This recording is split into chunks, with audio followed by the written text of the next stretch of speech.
menarik sekali nih Pak. Boleh saya lanjutkan lagi Pak tentang obstacle atau hambatannya nih, sekaligus tantangannya. Lalu bagaimana dengan dosen-dosen? Apakah dosen-dosen dari Stikom sendiri sudah mampu mengikuti program ini dengan baik Pak? Kalau kita sudah memilih mengikuti program ini, mau nggak mau ya harus siap. Dosennya harus siap. Dan alhamdulillah kita selama mulai dari 2020 itu kita ngikut MBKM itu secara mandiri. Artinya tidak mendapatkan bantuan dari Dikti, ya dari Dikti. Tapi memang ada program tersebut, kampus-kampus tertentu yang mengikuti program Dikti dengan pembiayaan dari Dikti.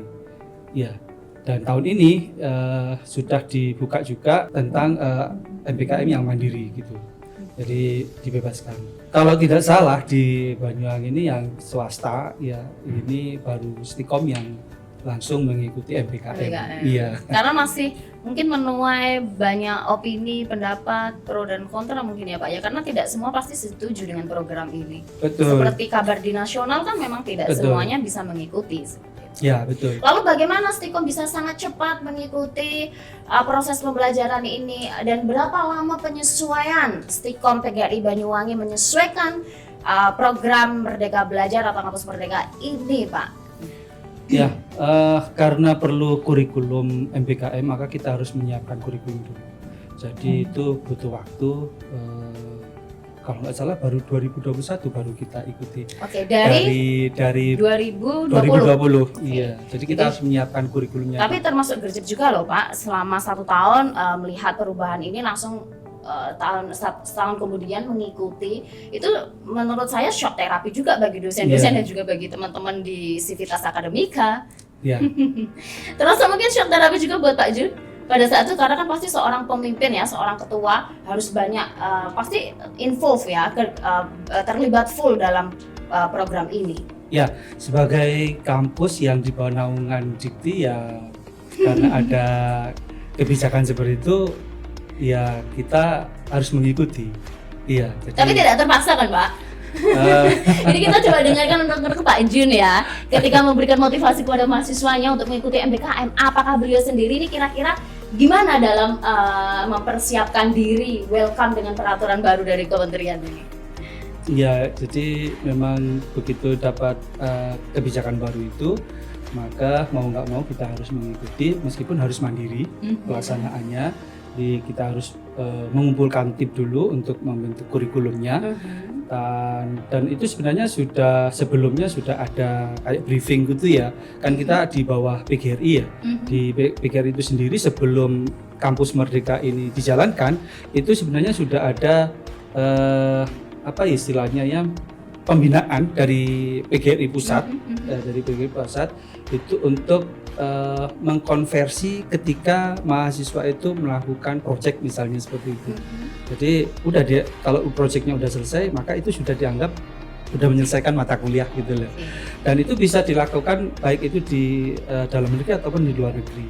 Jadi nanti mata kuliah yang ada di luar negeri bisa langsung dikonversikan gitu.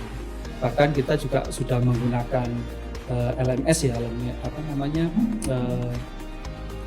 Learning Management System itu dibantu oleh PGRI juga dari pusat.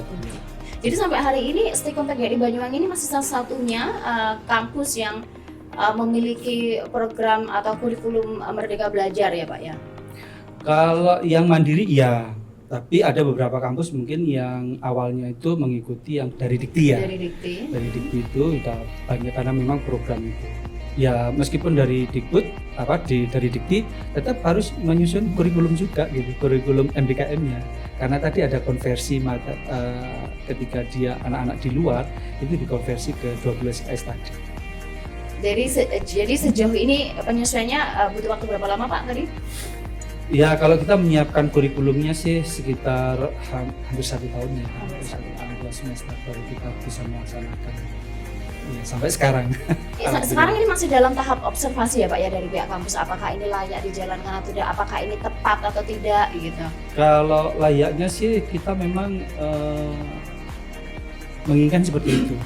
Jadi harapannya anak-anak ini mahasiswa ketika lulus ini sudah siap bekerja. siap di dunia kerja. Ya, dan Gitu. mempersiapkan dirinya semandiri mungkin menghadapi masalah-masalah real yang ada di luar kampus. Ya, Gitu ya Pak ya. Bagaimana respon mahasiswa selama ini? Kalau dibilang 2021 berjalan berarti sudah ada 3 tahun berjalan ini ya Pak ya? responnya baik ya, bagus sekali.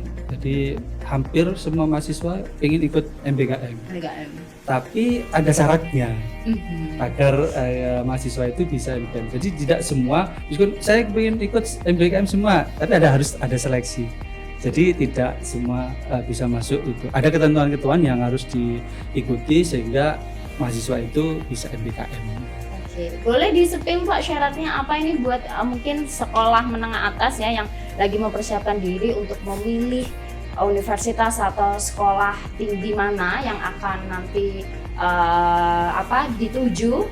Nah, ini bisa disepilkan syaratnya apabila ingin mengikuti kegiatan MBKM ini, Pak. Syaratnya seperti apa? Syaratnya tentunya secara akademik ya, secara akademik maksudnya itu karena ini juga membawa misi kampus juga, bahwa nanti anak-anak itu ketika di lapangan bisa mengatasi permasalahan yang di lapangan dengan ilmu yang didapat dari kampus ya, maka ada seleksi seperti itu. Iya, jadi betul-betul ketat sehingga yang bisa ke MBKM ini yang seleksi tadi itu. Ya. Nah, jadi ini sekali lagi Feby tekankan, ini di semester 4 ya, boleh Semester 5. Oh, semester 5 malah. Semester Semester 5 ini baru bisa mengikuti MBKM ini. Seperti itu. Syarat Pak, seleksinya bisa digambarkan mungkin sedikit seperti apa Pak untuk mungkin ada tes akademiknya, kemudian tes psikotes dan seperti apa kira-kira? Kalau itu enggak sih, dari prodi itu bisa melihat dari nilai akademiknya ya. Dari akademik dari semester 1 sampai dengan semester 4. Iya, betul. Dari situ udah bisa kelihatan ini bisa diterjunkan apa yang Oke. Sejauh ini ada berapa persen mahasiswa yang tergabung Pak di MBKM? 50%. 50%? 50%. Wow. Ada kalau yang nggak dibatasi ya iya sih, bisa semuanya ya. Bisa Karena ini memang memudahkan mahasiswa sebenarnya untuk memilih apa sih yang saya senangi, apa sih yang saya kepingini setelah ini. Nah, apalagi kalau sudah salah masuk jurusan, jadi kayak bisa ngerevisi nggak sih Pak? Ngerevisi otak ya Pak ya? iya, nge-refresh gitu.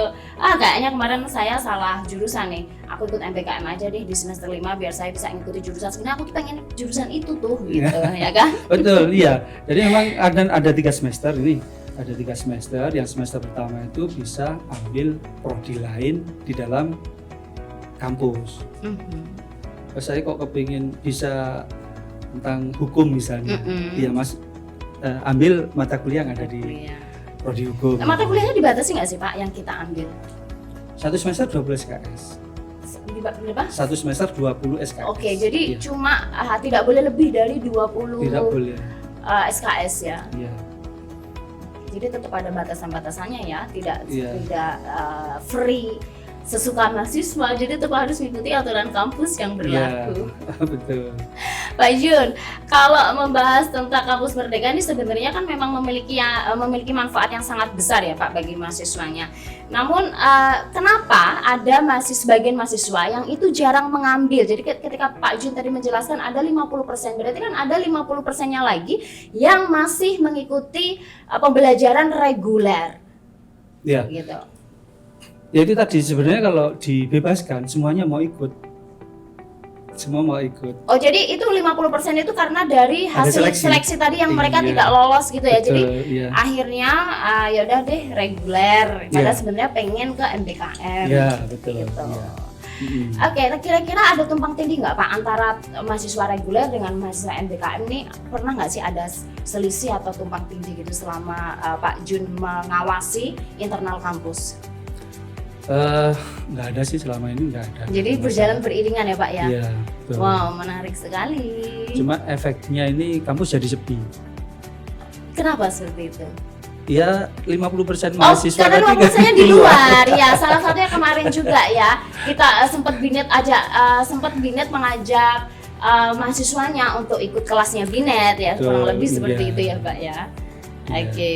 50% itu dari yang semester tadi itu ya.